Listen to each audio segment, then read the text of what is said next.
Hello everyone. I welcome you all on study फंडा platform. तो जैसा कि आपको पता है कि मैं आपको रोज सुबह टेलीग्राम पे टॉपिक दे देता हूँ, फिर उम्मीद करता हूँ कि आपने शाम तक उसको लिख लिया होगा। बट अगर आप नहीं लिख रहे हो तो इसमें आपका लॉस है, क्योंकि बिना लिखे नहीं होगा सिलेक्शन। आपको लिखना ही पड़ेगा, वो बेसिक नेसेसिटी है। कई लोग सोच रहे होंगे नहीं, हम लोग सीधा डायरेक्ट एग्जाम में जाके लिखेंगे, उसी दिन हम अपनी भैया सारी कैपेबिलिटीज चेक कर लेंगे कि कितनी दम है हम में। बट एक बहुत बड़ा बट है, ब्लंडर है ये, ब्लंडर। जब तक आप अपने हाथ पे टॉपिक नहीं लाओगे ना, तब तक कुछ नहीं होने वाला। आप समझ लो कि सब कुछ शून्य के बराबर है जब तक आप लिख नहीं रहे हो। तो मेरी एक जेन्युइन एडवाइस है कि प्लीज राइट, प्लीज प्लीज बोल रहा हूँ, क्योंकि ये 100 टॉपिक्स जो हम करा रहे हैं, आप इसको डायरेक्टली इनडायरेक्टली कहीं ना कहीं यूज कर ही सकते हो। आपके चार ऐसे आएंगे, आप चार में, चार के चार में ये जो 100 टॉपिक्स का आपको इंसाइट्स या आपको जो नॉलेज एक्सपेंशन हो रहा है, गारंटीड चार के चार में डायरेक्टली इनडायरेक्टली यूज होंगे ही होंगे। ये जो भी 100 टॉपिक करा रहा हूँ, आपके दो आर्ग्यूमेंट में डायरेक्टली इनडायरेक्टली ये यूज होगा ही होगा। आपका जो दो रिपोर्ट आता है, रिपोर्ट भी मैं चालू कराऊंगा कराना, एक्स्ट्रा टॉपिक्स चाहे हमें उसके लिए कवर करने पड़े, उसमें भी आप अपनी ये नॉलेज अप्लाई कर सकते हो। तो सोचो आपको पेपर टू में कितना फायदा है इससे। तो इसलिए कह रहा हूँ, ये जो इनिशिएटिव है इसका पूरा फायदा उठाओ, अपना भला करो, सिलेक्शन लो, अ- अधिकारी बनो। तो इसलिए मैं आपको रिक्वेस्ट कर रहा हूँ कि प्लीज राइट, क्योंकि आपका सिलेक्शन की गारंटी यहीं से आएगी। समझ रहे हो?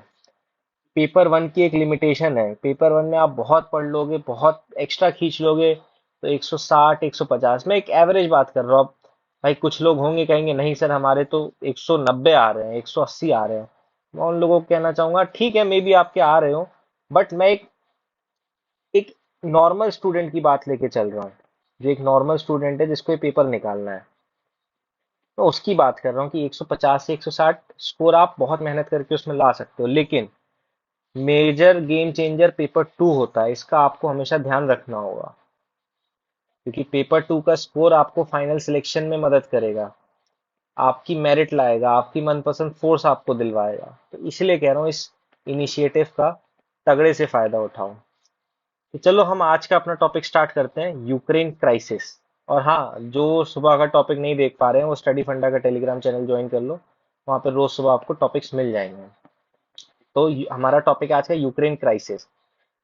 अब सब आप इतना न्यूज में सुन रहे होंगे, रशिया ये इन्वेजन कर रहा है, रशिया ऐसा कर रहा है, यूक्रेन में ह्यूमैनिटेरियन क्राइसिस हो चुकी है, सिविलियंस मारे जा रहे हैं। बट कॉन्फ्लिक्ट है क्या? इसका जो रूट कॉज है वो क्या है? तो उसके रूट कॉज आपको पता होगा, यूक्रेन अर्स्टवाइल यूएसएसआर का ही पार्ट था। अगर मैं यूक्रेन को कहूं तो यूक्रेन, ये मान लो यूक्रेन है, ये मान लो रशिया है, ये मॉस्को है। तो आप समझो यूक्रेन जो है वो रशिया की सॉफ्ट बेली है, बियर। ये सॉफ्ट बेली इसलिए है क्योंकि अगर यूक्रेन नाटो एक्सपेंशन में चला जाएगा, तो अगर नाटो की फोर्सेस आ गई तो रशिया के पास मॉस्को को बचाने के लिए कोई नेचुरल डिवाइडर नहीं रह जाएगा।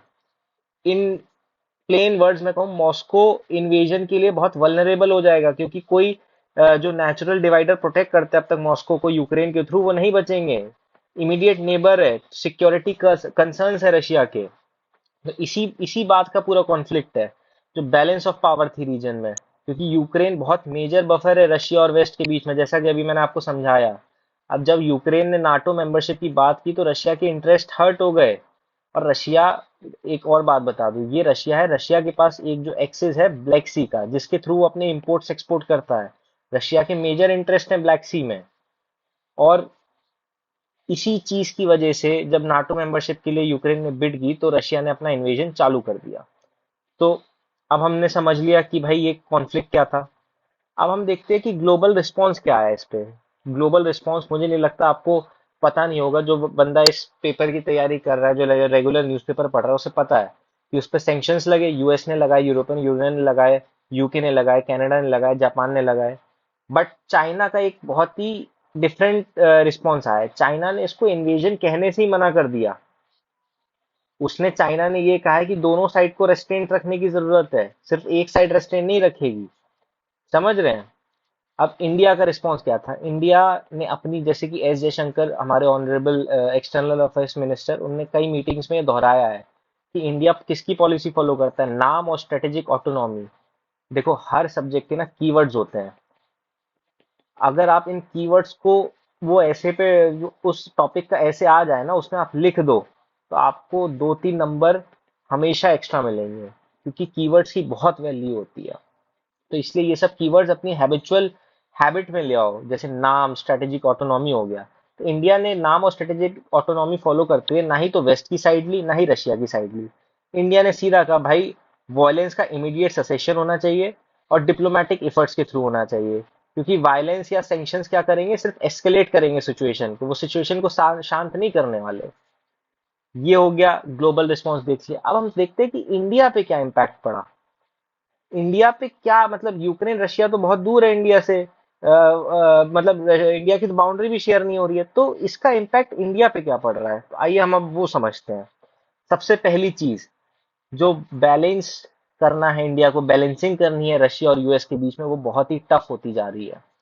फॉर एग्जाम्पल, जब रशिया यूक्रेन वॉर, अभी नहीं बहुत पहले स्टार्ट हुआ था, तब आपको याद हो एक यूनाइटेड स्टेट्स का एनवॉय आया था इंडिया में, ये कहने कि इंडिया अगर रशिया के साथ स्टिल अपने रिलेशन कंटिन्यू रखता है, तो चाइना, अगर इंडिया के साथ भविष्य में ऐसा करता है, तो यूएस उसकी प्रोटेक्शन में नहीं आएगा। उस टाइम हमारे एस जयशंकर ने बहुत तगड़ा जवाब दिया था यूनाइटेड स्टेट्स को और यूके बेस्ड मीडिया को। वो वीडियो शायद से बहुत वायरल है, एक बार जाके जरूर देखिएगा, आपको थोड़ी और पिक्चर क्लियर होगी। तो ये हो गया हमारा एक बैलेंसिंग, रशिया और यूएस के बीच में बहुत टफ हो गई। अब ये जो क्राइसिस है, ये एक और चीज कर रही है, ये रशिया चाइना बहुत ज्यादा क्लोज ला रही है। अभी रिसेंटली इन दोनों की एक समिट हुई है, जहां रशिया ने इंडिया के साथ साथ चाइना को भी अपना एक मेजर अलाई रिकॉग्नाइज किया है। आप देखिए, अब रशिया पे अगर वेस्ट पूरी तरह से सैंक्शंस लगा देगा, तो रशिया किस पे डिपेंड होगा अपनी इकोनॉमी के लिए मेजरली? अभी दोनों बहुत सारे प्रोजेक्ट्स कर रहे हैं साथ में। इन दोनों का अगर क्लोज नेक्सस बन गया, तो कौन हर्ट होगा सबसे ज्यादा? इंडिया हर्ट होगा, क्योंकि इंडिया रशिया का ऑल वेदर फ्रेंड रहा है। समझ रहे हैं आप? 1971 के टाइम भी रशिया ने बहुत मदद की थी इंडिया की। यहाँ पे यूएस की 7th फ्लीट आ गई थी बांग्लादेश में। 7th फ्लीट आ गई थी, मतलब हमारे बिल्कुल करीब आ गई थी। उस टाइम इंडिया ने रशिया के साथ ट्रीटी साइन की थी, ट्रीटी ऑफ फ्रेंडशिप। उस ट्रीटी के तहत रशिया ने अपनी वॉरशिप भेजी थी, तब यूनाइटेड स्टेट्स की 7th फ्लीट वापस गई थी। तो रशिया हमारा इतना अच्छा दोस्त है। अगर रशिया और चाइना क्लोज हो जाएंगे, तो इसमें इंडिया के जो इंटरेस्ट है वो हर्ट होंगे।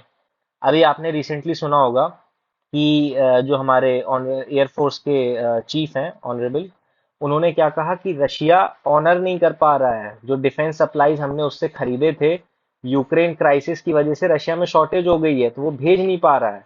तो हमने S-400 खरीदा था रशिया से, इसकी डिलीवरी पे काफी मेजर कंसर्न्स उठाए जा रहे थे, क्योंकि यूएस ने सैंक्शंस लगा दिए। तो इस बात पे अभी भी थोड़ी वेगनेस है कि इंडिया कैसे S-400 दोबारा खरीदेगा, क्योंकि अब डॉलर में तो पेमेंट कर नहीं सकता है, क्योंकि रशिया पे सैंक्शन है। तो बात चल रही है कि हम रुपीज में डील करेंगे, वो अभी फ्यूचर की बात है। लेकिन प्रेजेंटली ये है कि इंडिया की जो डिफेंस सप्लाईज हैं वो मेजरली हर्ट हुई हैं, और इस टाइम पे हुई हैं जब एलएसी पे स्टैंड ऑफ हो चुका है, एक चाइना एक मेजर थ्रेट की तरह इमर्ज हो रहा है। तो सोचिए कितना बड़ा क्राइसिस है इंडिया के लिए। ये पॉइंट तो आपको सबको पता है कि जैसे ही रशिया यूक्रेन क्राइसिस हुआ, उसकी वजह से जो गैस के प्राइसेस हैं, पेट्रोल की प्राइसेस है, वो आसमान छूने लगे। उसका उसका रीजन ये नहीं है कि रशिया ऑयल सप्लाई नहीं कर पा रहा, हम रशिया से ज्यादा ऑयल खरीदते भी नहीं है। बट जब रशिया पे सैंक्शंस लगे ना, ओपेक जो एक ग्रुप है ऑयल प्रोड्यूसिंग कंट्रीज का, उन्होंने अपना क्या बोलते हैं, कार्टेल बना रखा है। उन्होंने प्रोडक्शन डाउन कर दिया, वहां मार्केट में रेट ऊपर चले गए, एज अ रिजल्ट इन्फ्लेशन आ गया, लॉजिस्टिक कॉस्ट बढ़ गई। सिंपल। अब हम आ जाते हैं, जो हमारा एक्सपोर्ट है रशिया, दो हम 1% से भी कम रशिया को एक्सपोर्ट करते हैं, बट हम मेजर एक्सपोर्ट करते हैं रशिया को फार्मास्यूटिकल और टी को। तो ये कुछ चैलेंजेस देख सकते हैं आने वाले टाइम में।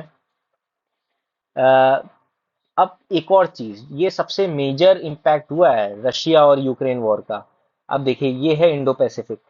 यहाँ आपको पता है इंडिया अभी यूएस के साथ, और यूएस, जापान और ऑस्ट्रेलिया के साथ क्वाड में भी है। अब इंडो पैसिफिक में क्या हुआ, अब यूक्रेन में लड़ाई छिड़ गई, रशिया ने यहाँ पे अटैक कर दिया, तो पूरा वेस्ट का ध्यान कहाँ चला गया? यहाँ से हटके यहाँ डाइवर्जन हो गया। अब इंडो पैसिफिक पे कौन बचा? इंडिया और चाइना।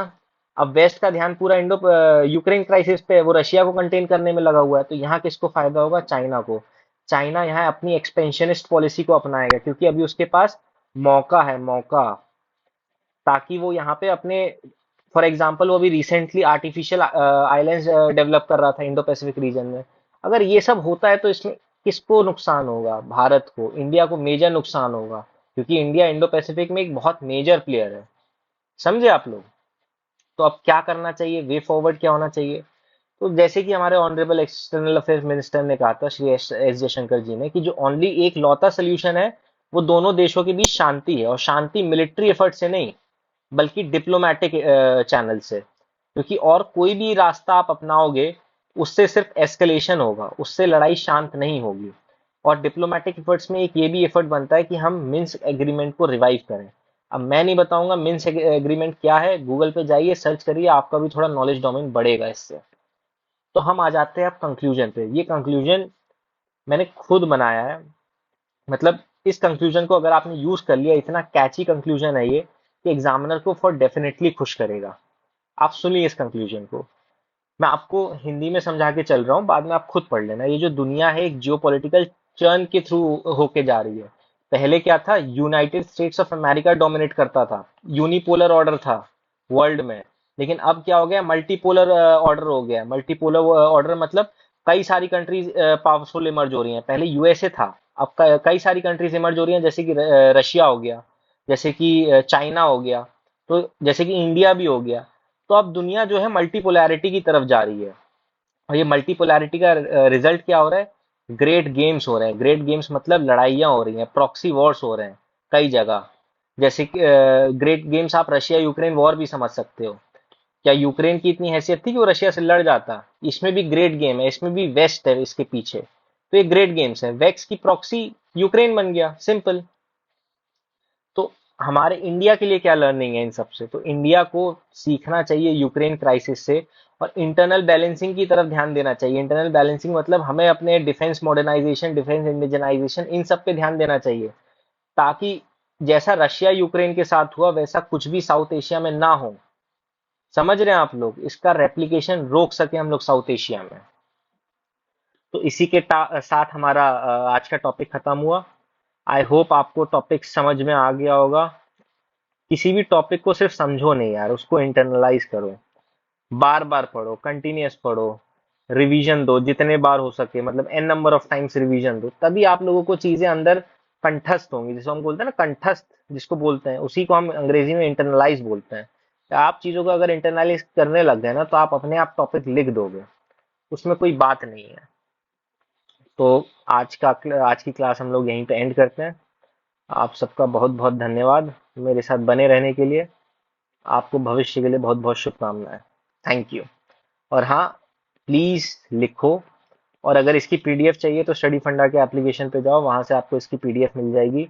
एक 10 रुपए का कोर्स है, उसको परचेज कर लेना। ठीक है? तो प्लीज कमेंट करके बताओ आज का आपको सेशन कैसा लगा, आपको टॉपिक समझ में आया कि नहीं आया। और प्लीज अपनी कुछ एडवाइसेस भी दीजिए, आपको कैसा लग रहा है, इनिशिएटिव क्या लग रहा है। आप कमेंट करते हैं तो हमें पता चलता है कि हाँ, कि बच्चों को ये चाहिए कि ये नहीं चाहिए। तो इसी के साथ थैंक यू।